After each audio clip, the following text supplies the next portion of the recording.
Now picture this. After years of failed attempts to form a coalition, finally major opposition parties in Kenya agree on one presidential candidate to challenge KANU, which had ruled Kenya for 40 years. Then, with 3 weeks remaining before a historic general election, 45 kilometers from here, that solo presidential candidate is involved in a dreadful road accident.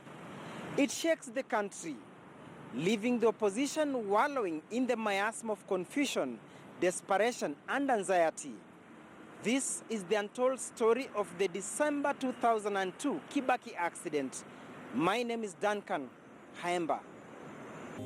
For two successive and hotly contested general elections since the December 1991 introduction of the multi-party democracy in Kenya, opposition parties had unsuccessfully attempted to oust the ruling Independence Party KANU from power, losing both the 1992 and 1997 general elections. Come 2002, major opposition parties formed a first ever coalition in Kenya, settling on one presidential candidate who would face President Daniel Arap Moi's preferred successor in KANU party, nominated Member of Parliament Uhuru Muigai Kenyatta. Democratic Party of Kenya (DP), Ford Kenya and Social Democratic Party (SDP) had initially agreed to form an umbrella party, National Alliance, before joining forces with Liberal Democratic Party (LDP), a renegade group that had walked out of KANU following the nomination of Uhuru Kenyatta as Moi's successor. Their coming together saw the formation of the National Rainbow Coalition (NAC) that saw DP's Mwai Kibaki declared a compromise candidate on 14th October 2002.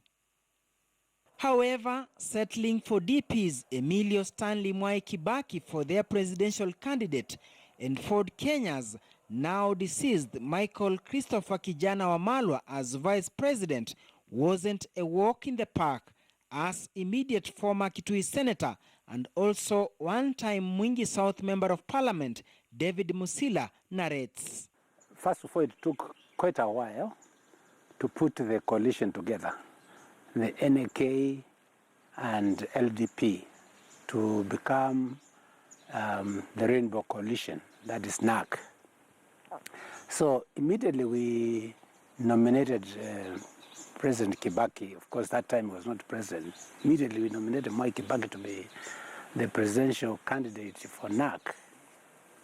Now it was just about 3 months to go to the general elections, and therefore everyone was keen to have the presidential candidate visit his area. And Kalonzo Musyoka and I made efforts to get Kibaki to come to Kitui and Mwingi. Campaigns were on the home stretch.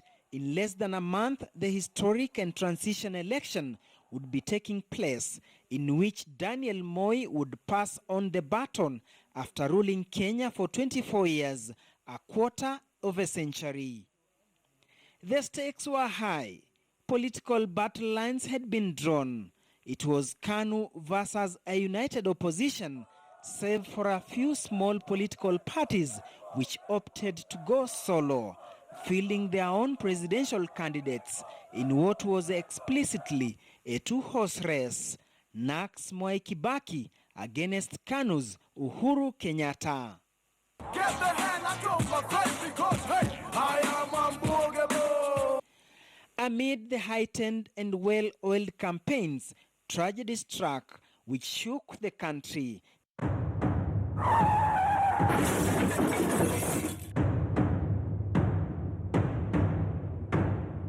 On the evening of Tuesday, December 3rd, 2002, opposition's main presidential candidate Mwai Kibaki was involved in a nasty road accident as he rushed back to the capital, Nairobi, from Lower Eastern region, where he had pitched tent for 2 days campaigning in then Mwingi and Kitui districts. On that fateful evening, Kibaki had a 7 p.m. appointment in Muthaiga. Time was running out.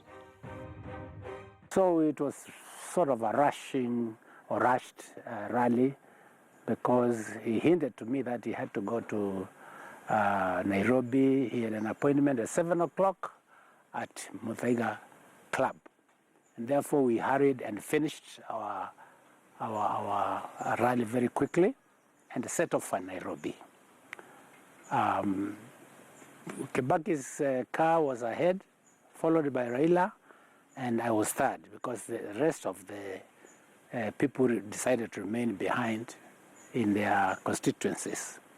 And so I was obliged to escort my guests. So we came all the way, Kibaki leading, followed by Raila, and I was third. We passed Machakos at around 6 o'clock in the evening. And somewhere on the way, I overtook Raila, and therefore my car was now second. Kibaki's and mine. Raila's was behind. Now, as you reach the junction, Machakos Junction, there is a curve as you enter the main road. It's not straight.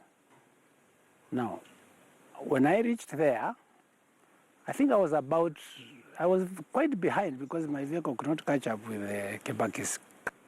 I saw two bodies along the road and a matatu, and a crowd was milling into the area.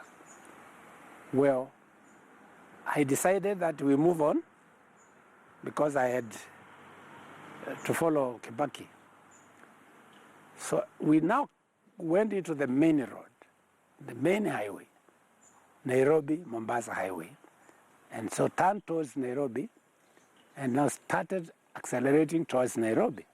Then one of my aides said, I think we better stop. Something is happening on that direction. And I said, no, let's move on, because Kibaki is ahead. But this aide insisted that, please, let us stop and find out what's going on there. Too many people rushing there. I said, okay, let's stop. We stopped. And they said, okay, go and find out what's going on. This young man came running to me and said, ni gari ya munene, munene's car. I said, which munene? He said, Kibaki. I was shocked. Kwa kawaida ya VIP wengi wanakaa gari ya left, lakini hiyo siku alikuwa amekaa mbele ndio asalimie watu tukipita, asalimie watu. So accident ikifanyika hakuwa amemaliza kusalimia watu ndio arudi nyuma kwa kiti yake, mimi niende mbele. Corporal David Wambugu was Mwai Kibaki's security detail on that fateful Tuesday evening. So wakati tulifika hapo junction, paliko ndio Shumvi, ndio kuna watu watatu walikuwa wanavuka kwa barabara. So ndio walitu disrupt. So gari tulikuwa nayo ambayo ilikuwa ni KAH 016G ambayo ni private vehicle ya Mheshimiwa Mwai Kibaki, ikagonga wale watu. Kutoka hapo gari ika lose control. Ndio gari ikaanguka kama tatu.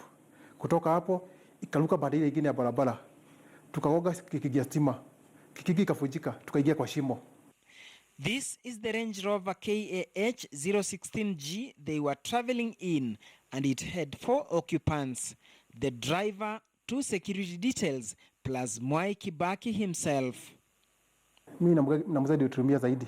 Kwa nini? Kwa sababu mimi siko nimefuga mshipi. Kwa sababu kama training zetu wenye tumefundishwa kwa VIP protection, you are not supposed to be in your safety belts. Kwa sababu kama emergency ikitokea kusaidia your VIP, unamsaidia haraka.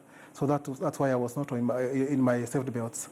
The sight was something you would never want to see. There was a big pit that had been dug there. Huge pit, very deep, for a petrol station. And so, little did we know that vehicle of Kibaki hit the matatu caused the accident and the deaths of the two people we found on the road. And then he flew over that bush, crossed the highway, and flew into the ditch. So now I knew that I had a responsibility because I had left Raila behind, and now I was the person now to take care of that situation. It was a very deep and large pit. So I went in, I found quite a number of people surrounding the vehicle, wondering who is this person. Nobody, they didn't know who it was. But one of the guards, security guards of Kibaki jumped into the pit just before me and tried to control the crowd. In fact, he had to pull a gun to tell people do not come near. The accident occurred at the Machakos turnoff along the Nairobi-Mombasa highway when Mwai Kibaki's Range Rover plunged into a ditch at a construction site as his driver swerved in an attempt to avoid ramming into two PSV matatus that had collided. Two people ate out to one of the matatus and a passenger were killed on the spot. Ilo severally, alafu dakika mwisho ikavuka mpaka ile barabara ikiwa ikilolo tu ikavuka kwa barabara. Hiyo shimo ilikuwa shimo ya petrol station, ilikuwa inajengwa. What I saw was very shocking. You could not even recognize Kibaki because the airbags had blown out, and I think there were many around the vehicle, and there's powder-like, kama unga ya mahindi, on the face, so you could hardly know who it was. Some people were standing at the bank across, so I organized them so that they could receive Kibaki as we lifted him up. So we lifted him up, and I jumped again out of the pit so that I could now go and coordinate the transfer into the vehicle. With darkness setting in, Kibaki, the opposition presidential candidate, had been pulled from the wreckage. They needed to rush him to hospital.